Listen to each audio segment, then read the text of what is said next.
वल्लज़ी नफ्सी बियदिही लखुलूफ़ फम अस्साइम अत्यब इंदल्लाहि मिन रीहिल मिस्क।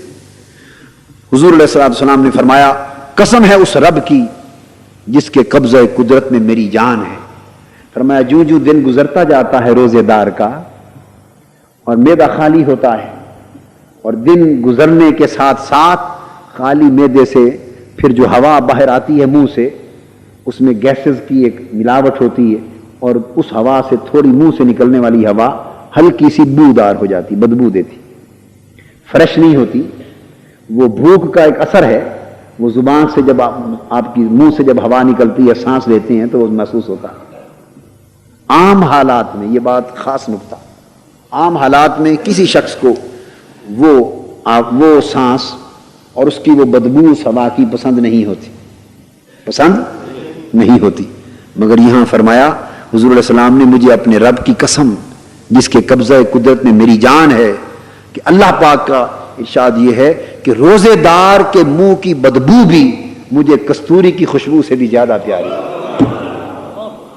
कस्तूरी की खुशबू से ज्यादा प्यारी।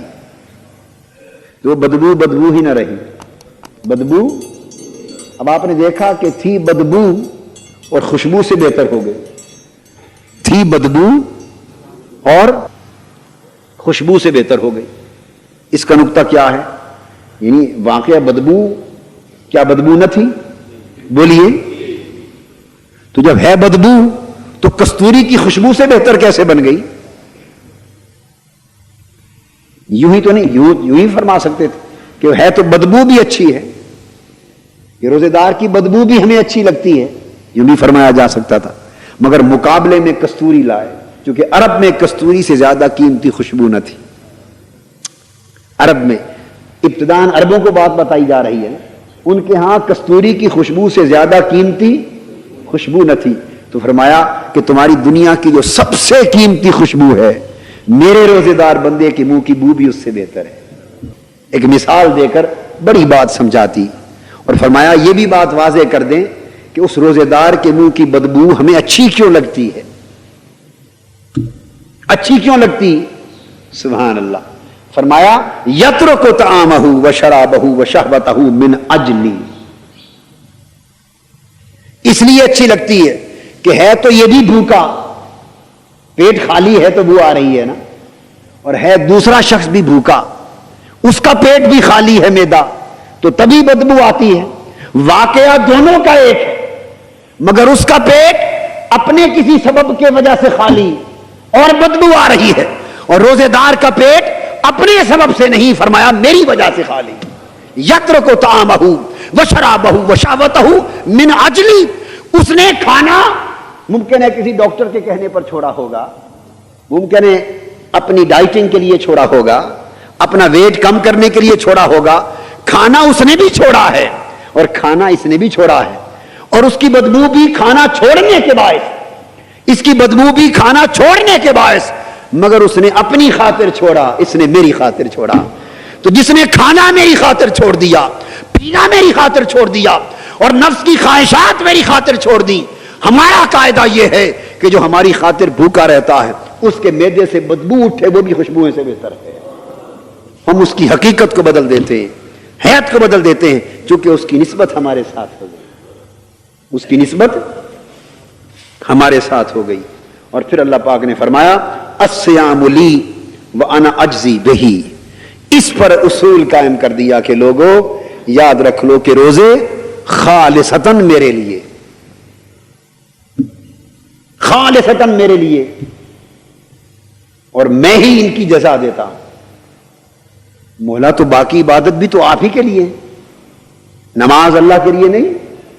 कुल इन्ना सलाती व नुसुकी व महयाया व ममाती लिल्लाहि रब्बिल आलमीन, नमाज भी उसी के, सब कुछ उसका। तो खाली रोजे उसके लिए कैसे हुए? इशारा इस अमर की तरफ है कि इबादतें सारी अल्लाह के लिए हैं, मगर हर इबादत में रिया का इम्कान है, लोगों के दिखलावे का इम्कान है।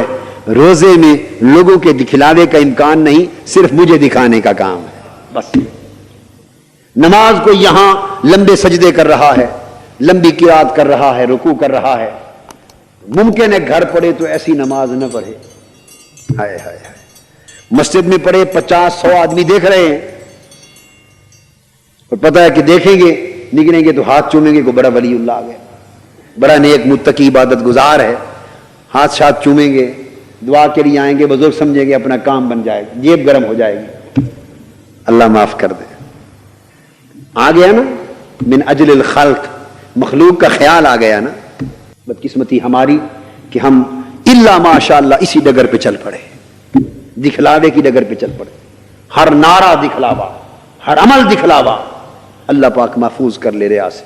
تو فرمایا ہر عبادت، نماز ہو، حج ہو، زکوٰۃ ہو، صدقہ ہو، جہاد ہو، ہر عبادت میں ریا کا امکان ہے۔ اگر کوئی چاہے دکھلاوے کے لیے عمل کرنا تو دکھلاوے کا ماحول موجود ہے، میسر ہے۔ ایک روزہ وہ عمل ہے، اس میں دکھلاوا نہیں، روزہ وہ عمل ہے، اس میں اگر اس نے نہیں رکھا دکھلانا چاہے تو وہ تو روزے دار ہے ہی نہیں۔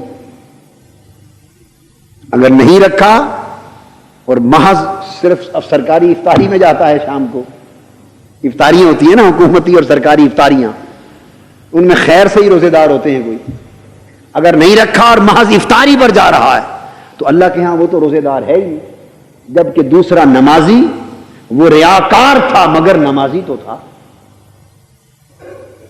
ریاکار تھا مگر نمازی تو تھا۔ اب اگر وہ ریاکار بنے اور روزے دار نہ ہو تو وہ تو صائم ہی نہیں، اور اب رہ گیا صائم روزے دار۔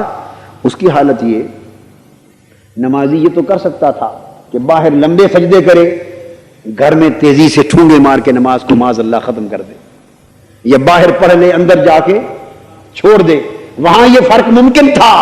اور یہاں اگر روزہ رکھ لیا تو اب ممکن نہیں کھا سکتا، اندر بند کمرے میں بیٹھے رہے تب بھی مجبور ہے، اور لوگوں کے سامنے پھرتا رہے تب بھی مجبور ہے۔ اگر روزہ رکھ لیا تو نہ چھپ کر کھا سکتا ہے نہ کھلے بندوں کھا سکتا ہے۔ تو فرمایا روزے دار، اس کے روزے میں ریا نہیں ہے، اس لیے ایسا عمل روزہ نہیں کہ صرف لوگوں کے سامنے کیا جائے اور چھپ کر بھی کھانا پینا منع ہے، اور چھپ کر بھی جو چیزیں چھوڑ دی وہ چھوڑ دی۔ اس کا مطلب یہ کہ اصل محرک روزے کا وہ صرف اللہ کی رضا، کہ کھانا بھی اسی کے لیے چھوڑا، پینا بھی اسی کے لیے چھوڑا، شہوتیں بھی اسی کے لیے چھوڑی۔ تو فرمایا چونکہ روزہ خلق کی ریا کے لیے ہوتا نہیں، صرف میرے لیے ہے، تو فرمایا پھر اس کا اجر بھی سارے اجروں سے جدا گانا عطا کروں گا۔ والحسنۃ بعشر امثالھا، دوسرے نیکیوں کا طریقہ یہ ہے کہ ایک نیکی کرو تو 10 اجر دیتا ہوں، ایک نیکی کرو تو 10 اجر دیتا ہوں، اور ایک حدیث میں ہے 700 گنا تک بھی اجر دیتا ہوں، مگر روزہ اس کے اجر کی حد ہی نہیں۔ یہ مجھ پہ چھوڑ دو، جب آؤ گے تو روزے دار بن کر تو آؤ، دیکھو پھر اجر کی کیا بہاریں لگتی ہیں، کیا ذخیرے لگتے ہیں۔ اور سب سے بڑھ کر اجر کیا یہ کم ہے، سب سے بڑھ کر اجر کیا یہ کم ہے؟ فرمایا للصائم فرحتان، فرحۃ عند فطرہ و فرحۃ عند لقاء ربہ۔ فرمایا تم 10 گنا اجر بھی بھول جاؤ، 700 گنا اجر بھی بھول جاؤ، 1000 گنا اجر بھی بھول جاؤ، یہ اگر باقی نیکیوں پر دیتا ہوں تو روزے پر کیوں نہیں دوں گا؟ یہ تو اجر سارے ملیں گے، مگر یاد رکھ لو میری خاطر کھانا پینا چھوڑ کے دیکھو، اور میری خاطر روزے دار بن کے دیکھو، تمہیں 2 خوشیاں دوں گا۔ ایک خوشی تو وہ جو دنیا میں مل جائے گی کہ سارا دن کھانا پینا چھوڑ کے جب گرمیوں کے دن ہوں گے اور افطاری کا وقت آئے گا اور ٹھنڈا پیو گے، اور اس کے پینے سے جو ایک سرور ملے گا وہ بھی 1 گنا لذت نفس ہوگی، لذت دہن ہوگی۔ اور حیا کہ پھر اس کے بعد اصل خوشی یہ تو افطار کے وقت ہوگی، مگر روزے دار تیری اصل خوشی اس وقت ہوگی جب تو قیامت کے دن آئے گا اور ہر کوئی میرے دیدار کے لیے ترس رہا ہوگا، اور حکم ہوگا میرے روزے دار آئے ہیں، انہیں لے آؤ میری ملاقات کرا دو۔